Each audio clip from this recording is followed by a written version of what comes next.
Padres are Andy's let me try and do an Andy impression. Oh no. My pick?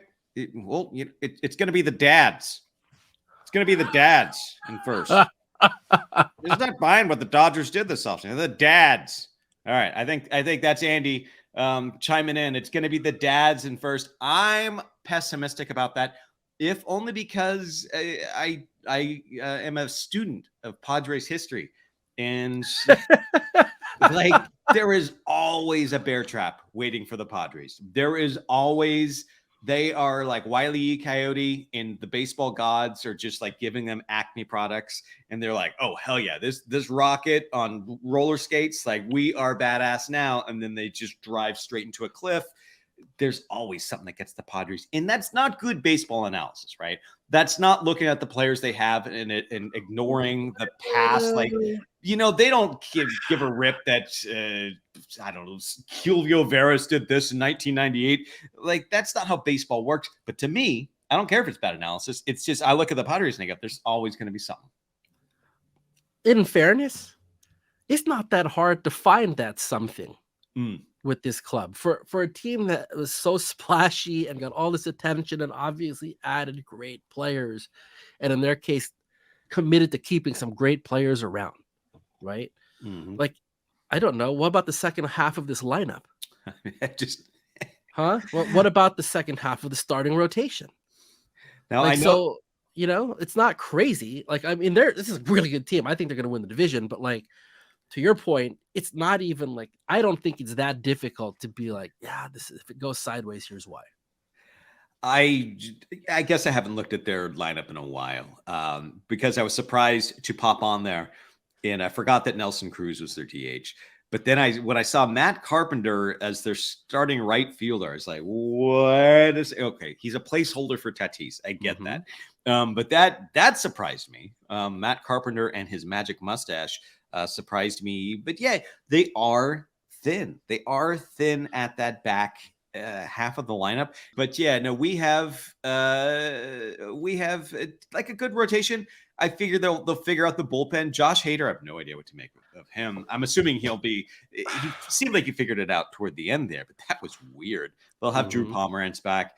But that back half of the lineup, what happens if there is an incident? Like, what if I say incident because Brian just put Joe Musgrove broke his toe in a weight room accident. Do your kids like hurt their feet and then you go, oh, better call the tow truck? Like, do you have that dad joke in your arsenal? No, I don't. That's a good one though. That's Pete. I'm gonna stash that one away. Breaking toe news, very good. At Showtime, having fun with the Chiron. All right, so yeah, like how about this? Let's go another one. Like, dude, what's up with Tatis? Yeah. Okay, like what version of Tatis do they actually get, especially early on? Because he's not coming back until I think it's like April 20 something, right? So you're starting the season without him, obviously because of the suspension. But Dennis Lin wrote something really good about this situation, and he likened shoulder surgeries to still being the most complicated in sports. He's right, and the analogy I think he used, and I'd never seen this, and it is wonderful. It's like assembling a jigsaw puzzle without the benefit of having the box top to guide you. Ooh. All right. Yeah. So look, Tatis, before he got hurt, obviously, magnificent player. I think the last home run he hit in the major leagues is a ball that hasn't landed yet. He hit it out of Dodger Stadium. All right. So like we all know are very familiar with the physical specimen that this guy is when he's right. But shoulder surgery, PD suspension, all the stuff, man, like I just don't think it's a given that that he's that. Obviously, I think there's a wait and see that has to happen here. And so what if he's really severely compromised, or especially early on? It seems like the lineup depth becomes even, or lack thereof, right? Because when you get to the bottom half of that, it becomes real dicey. You're just like, geez, what happens now? And like look, I think they're going to win the division. Like, we're playing devil's advocate here, right? Like, the Padres are awesome, but like at this point, part of it is taking a critical look at the things that can go sideways. And I think that's a big one, man. That's a huge, huge wild card given the prominence of the player and his spot in the lineup. Now, it is. I err on the side of Tatis will figure it out. Like, I am mostly optimistic about his chances to just be the Tatis we know. I'm still very bullish on his career for the next 10 years. Got age on his side. Yeah, totally. Right. I mean, just when getting the injuries, taking them into account. Okay, maybe he dabbled a little bit with the PEDs. Okay, maybe he was at a party and they're passing around some PEDs, and he in a moment of weakness, we all been there. Just a punch bowl full. Like this is like a scene out of Blow. All of a sudden, someone's like hit this, and it's like chloroscopol. But I err on the side that he's going to be fine, but then I think of Cody Bellinger, and you're talking about shoulders, right? That's right. And like shoulders. I still think he's back. I still think that's my hot, medium spicy, not barely peppery take, is that he'll be back. And then you'll have Bogart, Soto, Machado, Tatis, some permutation in that lineup. That's bonkers. That is as good as anything the Dodgers have put out there in their run, like a 4-player run. You're talking, what's their best? I don't know what it is. Freeman, Betts, Smith, Muncy, or whatever the best 4 of this Dodgers dynasty run.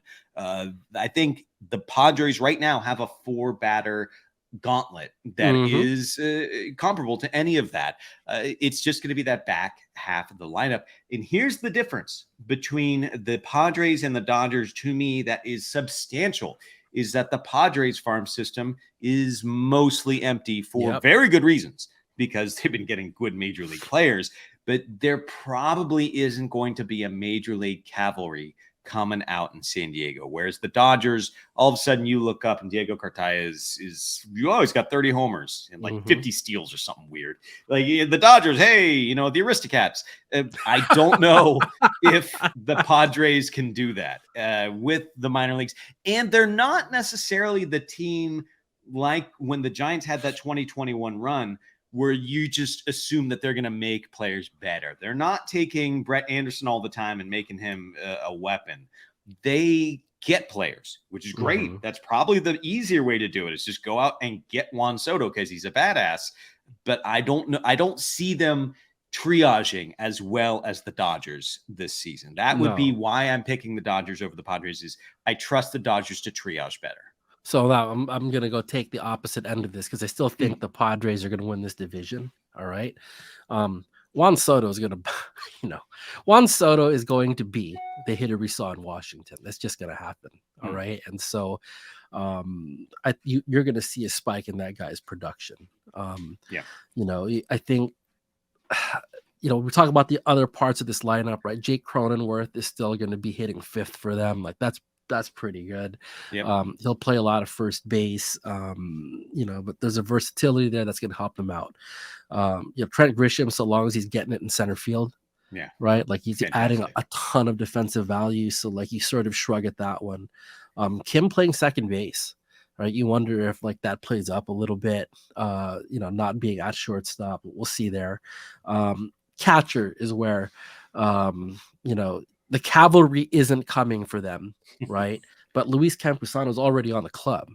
Sure. And so you kind of wonder there, right? Like, is this someone that can step in there and like take that and run with it? With Austin Nola there, just sort of hasn't really taken that over, and like there aren't any other options there, right? Like Campusano becomes a really critical player for them, I think, as far as filling out the rest of the lineup. Now that said, is possible. Like I see he's a good player. Like he can be a good player. I think there's it's not hard to envision that being okay at some point. I'm not saying that it will be, right? A young player, unproven, whatever, but I don't look at that situation, a catcher for them, is just like, oh my God, this is dire. They've got no chance of like figuring out that spot in the lineup. I think they do. So I think their lineup isn't as deep. But I think, look, Matt Carpenter's resurgence to me is real. All right. Like what happened with the Yankees and sort of what he did in the offseason, which is really well documented. The role that he'd be playing in this setup, I think suits him. So yeah, like you would think that these would be surer bets for the back half of the lineup, given Right. all the hype and expectation. That said, I think they're not bereft of talent there either. I think there's enough to maybe piece it together. So yeah, like that's, man, I'm really high on these guys. You know, like I'm really really high on these guys. I think it's gonna be a lot of fun watching him, and like I just admire the fact that they're going for it. Right, Peter Seidler, like they are just going for it. And I don't know, like on a base level, those are the teams you want to see do well. You want to see them be rewarded for the fact they're trying to Yes. win a World Series. They are like putting a great product out for their fans. They aren't using this excuse of being a small market. They're not using this excuse of being snake bitten really for a lot of their existence. So you're totally right about that. They have been. Well, all of that stuff they're not talking about right now. What they're talking about is getting great players there and keeping them. And I'm all for it, man. That's great. I hope I hope for the sake of just them putting that kind of expenditure in and committing those kinds of resources that they have a good year, that they're in it, that they are compelling and interesting. Because yeah, there's also like a lot of like really good players that you want to watch on this club right now. So Yeah, it is. I am a student of the Padres and their history for various articles that I've written. I did an essay in Baseball Prospectus for last year's annual. I've written extensively on the Padres' history. And I did this thing where it was organizational droughts, the longest organizational droughts for every player or every team at every position. The last time they had a homegrown all-star at every position. And I went in to do this for all 30 teams because I'm a moron. And it took forever. And by the time I got to the Padres, it was appalling because their last homegrown position player to make an all-star team was Tony Gwynn in 1999. The last homegrown pitcher to make an all-star team was Jake Peavy in 2007. And you get 5 starting pitchers every year to have a chance to get that homegrown guy. They've never had a homegrown third baseman, never had a homegrown first baseman, never had a homegrown reliever in the All-Star game. Like Ozzie Smith is the last shortstop that they developed who made the All-Star team. It's bananas. And then you get the pain of never having won a championship. They deserve like 6 championships in a row. They should go on a run that makes everyone sick of the Padres, and all of a sudden they're the Patriots, right? Remember when the Patriots were a sad sack? yeah, Like the Patriots, and they're like, oh man, I got they were horrific. 3-point stance logo, and like, oh man, this team, get them out of the league. And then all of a Stadium sudden, sucked. They never won. Like yeah, brutal. and now they're just flipping off the rest of the league because of the darn Patriots. I want the Padres to do that. They earned it